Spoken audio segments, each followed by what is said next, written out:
আসসালামু আলাইকুম ভিউয়ার্স, আজকে আমরা শিখব কিভাবে আপনার মোবাইল ফোনের ভিডিওর মধ্যে আপনি মোবাইল ফ্রেম পিএনজিটা সেট করতে পারবেন। তো আমি আমার ইউটিউবের মধ্যে চলে যাচ্ছি। তো দেখুন আমার ইউটিউব ভিডিওতে প্রত্যেকটা ভিডিওতেই কিন্তু মোবাইল ফ্রেম পিএনজি সেট করা আছে। তো এই ভিডিওগুলোর মধ্যে প্রতিটা ভিডিওর মধ্যেই আমার মোবাইল ফ্রেম পিএনজিটা সেট করা আছে। তো আপনারা চাইলে আমার মতো করে এভাবে আপনাদের ভিডিওর মধ্যে মোবাইল ফ্রেম পিএনজিটা সেট করতে পারবেন। তো সর্বপ্রথম আপনাদের একটি মোবাইল ফ্রেম পিএনজি ডাউনলোড করতে হবে। তার জন্য আপনাকে যেতে হবে গুগলে। তো আমি আমার মোবাইলের গুগলে চলে গেলাম। তারপরে সার্চ অপশনে গিয়ে আপনাকে লিখতে হবে মোবাইল ফ্রেম পিএনজি। তো এখানে আমার সার্চ করাই আছে, তো আমি এখানে ক্লিক করে নিচ্ছি মোবাইল ফ্রেম পিএনজি। তো এখানে আপনারা লক্ষ্য করলেই দেখতে পারবেন যে বেশ কিছু মোবাইল ফ্রেম আমাদের ডিসপ্লেতে চলে আসছে। তো এখান থেকে আমি একটা মোবাইল ফ্রেম পিএনজি আমি সিলেক্ট করব।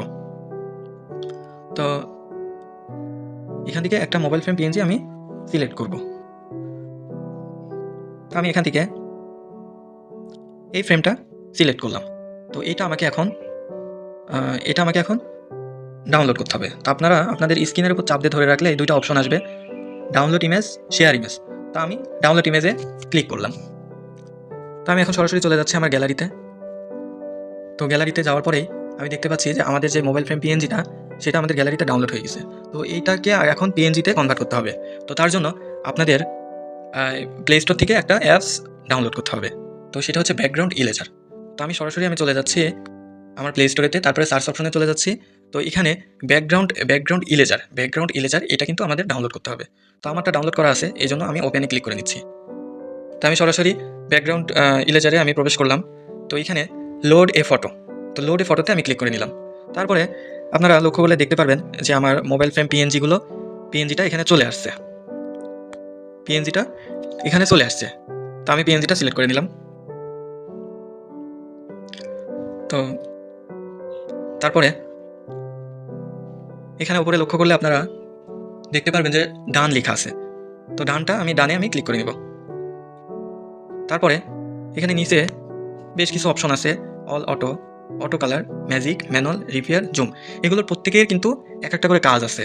তো আমি একটা একটা করে এখানে দেখাবো যে অল অটোতে আমি ক্লিক করে নিলাম। তো অল অটোতে ক্লিক করলে আপনারা দেখতে পাচ্ছেন যে ফ্রেমের কিছু অংশ ডিলিট হয়ে যাচ্ছে বা ফ্রেমের কিছু অংশ কিন্তু এখানে রিমুভ হয়ে যাচ্ছে। তো আমি এখান থেকে এডিটটা আমি স্টপ করে দিলাম। আবার আমি ডান অপশনে ক্লিক করলাম। তো অটো কালারে আমি ক্লিক করলাম। তো এখানে একটা রেড কালারের একটা ট্যাপ চিহ্ন দেখাচ্ছে। তো আমি এটা এখানে ইচ্ছা মতো দিয়ে দিচ্ছি। তো দিয়ে দিলাম, পুরো অংশটা কিন্তু অটোমেটিক্যালি হয়ে গেল। তো এই যে সাইডে কিছু বাকি আছে, তো আপনারা এটা ইচ্ছা করলে ম্যানুয়ালি করতে পারবেন, আবার ইচ্ছা করলে আপনারা এভাবেও করতে পারবেন। এই ফাঁকা অংশে মাঝের রেড চিহ্নটা এভাবে টান দিয়ে ছেড়ে দিবেন। তো দেখবেন সাইডের অংশগুলো কিন্তু পিএনজি হয়ে যাবে। দেখুন অল সাইডে কিন্তু পিএনজি হয়ে গেছে। তো এখানে আর একটা কাজ আছে, ম্যানুয়ালি আর একটা কাজ আছে। যেমন আমি একটু বড় করে নিচ্ছি। তো ম্যানুয়ালি করতে গিয়ে ফ্রেমটা কিন্তু পিএনজি হয়ে গেল। তো আমি এখানে রিপেয়ার করে নিব। রিপেয়ার করলে আবার কিন্তু ফ্রেমটা আমরা পুনরায় পেয়ে যাচ্ছি। তো এখানে বেশ কিছু কাজ আছে। তো আমি অটো কালারে আবার গেলাম, আবার এখানে পিএনজি করে দিলাম, আবার এটুকু আমি পিএনজি করে নিলাম। তারপরে আমরা চলে যাব আবার ডান অপশনে। তো ডান অপশনে যাওয়ার পরে এখানে কিছু সিলেক্ট আছে, স্মুথ আছে, 0, 1, 2, 3, 4, 5।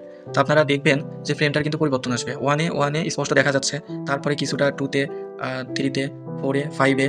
দেখুন ফ্রেমটা কিন্তু অলরেডি অনেক চিকন হয়ে যাচ্ছে। তো আমি 1 নাম্বারটা সিলেক্ট করে নিলাম। তারপরে আপনারা সরাসরি চলে যাবেন সেভ অপশনে। তো সেভ অপশনে ক্লিক করতেই তারপরে আপনারা ফিনিশ অপশনে ক্লিক করে দিবেন। আমি ফিনিশ অপশনে ক্লিক করে নিচ্ছি। তো এখানে একটা ভিডিওটা সেভ করার সময় একটা অ্যাড আসবে। তো আপনারা এখানে অ্যাড স্কিপ ভিডিওতে ক্লিক করে নেবেন। তো এটা কিন্তু আমাদের গ্যালারিতে পিএনজিটা সেভ হয়ে গেছে। তো আমরা এখন সরাসরি গ্যালারিতে চলে যাচ্ছি। গ্যালারিতে গেলেই যে ফার্স্ট যে পিএনজি ভিডিওটা সেটা কিন্তু দেখুন পিএনজি হয়ে গেছে। এটা কিন্তু অলরেডি পিএনজি হয়ে গেছে। তো এটা এখন আপনি কিভাবে সেট করবেন? তো তার জন্য আপনাকে আরেকটা এডিটর অ্যাপস আপনাকে ডাউনলোড করতে হবে, ইনশট বলে যে অ্যাপসটা, সেটা আপনাকে ডাউনলোড করে নিতে হবে। তো আমার ডাউনলোড করা আছে। আপনারা প্লে স্টোরেতে গিয়ে ইনশট অ্যাপস বলে সার্চ দিবেন। ইনশট অ্যাপস বলে সার্চ দিলে আপনারা দেখবেন চলে আসবে। তো আমারটা ডাউনলোড করা আছে, ইনস্টল করা আছে। আমি ওপেনে ক্লিক করে নিচ্ছি। তারপরে আপনারা ভিডিওতে যাবেন। ভিডিওতে গিয়ে নিউ ভিডিওতে ক্লিক করবেন। ক্লিক করার পরে আপনি যে ভিডিওটা বানাতে চান সেটাতে আপনি ক্লিক করে নেবেন। তো যেমন আমি এটা নিচ্ছি। তো এখানে ক্লিক করে নেবেন। তো এখানে ইনশটের মধ্যে কিছু কাজ আছে। সেগুলোর মধ্যে হচ্ছে দেখুন এই ব্যাকগ্রাউন্ডটা আপনারা চাইলে ব্যাকগ্রাউন্ডটা পরিবর্তন করতে পারবেন। তো ব্যাকগ্রাউন্ডটা পরিবর্তন করতে চাইলে আপনাকে ইনশটের ব্যাকগ্রাউন্ড অপশনে চলে যেতে হবে। তো এখান থেকে আপনারা চাইলে ব্যাকগ্রাউন্ড ইচ্ছামতো অ্যাপসের যে ব্যাকগ্রাউন্ডগুলো সেগুলো আপনারা নিতে পারবেন, যেমন হোয়াইট, তারপরে ব্ল্যাক আপনারা নিতে পারবেন। তারপরে আপনারা গুগল থেকে ব্যাকগ্রাউন্ড ইমেজটা আপনারা ডাউনলোড করে আপনাদের গ্যালারিতে সেভ করে আপনারা এখানে সেট করতে পারবেন। তো আমি কিছু ব্যাকগ্রাউন্ড আমি সেভ করে রাখছি, সেই জন্য আমি সরাসরি চলে গেলাম আমার গ্যালারি অপশনে। তো এখান থেকে আমি এই ব্যাকগ্রাউন্ডটা এই পিকচারটা আমি নিয়ে নিচ্ছি। তো এই পিকচারটা নিতেই দেখুন আমার ব্যাকগ্রাউন্ডে কিন্তু আমার গ্যালারিতে সেভ করা ইমেজটা চলে আসছে। তো তারপরে আপনি এখানে এটা সিলেক্ট করে দিবেন। সিলেক্ট করে দেওয়ার পরে পরবর্তীতে ভিডিওটা কিন্তু একদম সম্পন্ন হয়ে যাচ্ছে, পুরোটা হয়ে যাচ্ছে। তো যেহেতু আমি এখানে পিএনজি ফ্রেমটা বসাবো, আমাদের ভিডিওটা একটু ছোট করতে হবে, সেই জন্য ক্যানভাসে চলে যাবো। আমি একটু ছোট করতে চাইলে ক্যানভাসে চলে যাবো। ক্যানভাসে গিয়ে এখানে দেখুন 16:9 যে ইউটিউবের যেই সাইজটা সেটা কিন্তু দেওয়া আছে। তো আমাদের পিএনজি ফ্রেম বসাতে হলে একটু ছোট করতে হবে আমাদের। তো আমি একটু ছোট করে নিচ্ছি, 5 পর্যন্ত আমি নিলাম। তো এটা এখানে সিলেক্ট করে দিলাম। তো এরপরে আপনারা পিএনজি ফ্রেমটা কীভাবে বসাবেন, দেখুন একটা অপশন আছে এখানে একটা অপশন আছে পিআইপি। তো পিআইপিতে আমি ক্লিক করে নিচ্ছি। তার সরাসরি আপনার গ্যালারি ভিডিওতে চলে গেল। তারপরে আপনি চলে যাবেন ফটোতে। তো ফটোতে আপনি চলে যাবেন। তো এখানে ফার্স্ট ফটোটা যে আপনার পিএনজি ফ্রেমটা যেটা আপনি পিএনজিতে কনভার্ট করলেন, সেই ফটোটা দেখুন, এই ফার্স্ট ফটোটা পিএনজিতে কনভার্ট করলেন, সেই ফটোটা আপনি সিলেক্ট করে নেবেন। তো এখানে দেখুন এই যে অ্যারো চিহ্ন, এটা আপনি টান দিয়ে ধরবেন, আস্তে আস্তে এটা বড় হতে থাকবে, একদম এটা কিন্তু সেট হতে থাকবে। তারপরে এটা একদম সমানে আপনারা মিলাই নেবেন। দেখুন একটু উপরে কিন্তু একটু ব্যাকগ্রাউন্ড ইমেজটা দেখা যাচ্ছে। তো এর জন্য আমি আর একটু সামান্য পরিমাণ আমি ছোট করে নিব, ছোট করে নিলাম। তো এটা কিন্তু এখন পারফেক্ট আছে। এখন ভিডিওটা প্লে করলে কিন্তু ব্যাকগ্রাউন্ড যে ইমেজটা এটা একদম পারফেক্ট আছে। তো এখানে ভিডিওটা এই পর্যন্ত এসে কিন্তু পিএনজিটা সরে যাচ্ছে। তো এর জন্য এখানে এটা ট্যাপ করে ধরে আমাদের পুরো ভিডিওটা সিলেক্ট করে নিতে হবে। এটা কিন্তু পুরো ভিডিওটা আমাদের এখানে সিলেক্ট করে নিতে হবে। সম্পূর্ণ যে ভিডিওটা এটা আমাদের পুরোটা সিলেক্ট করে নিতে হবে।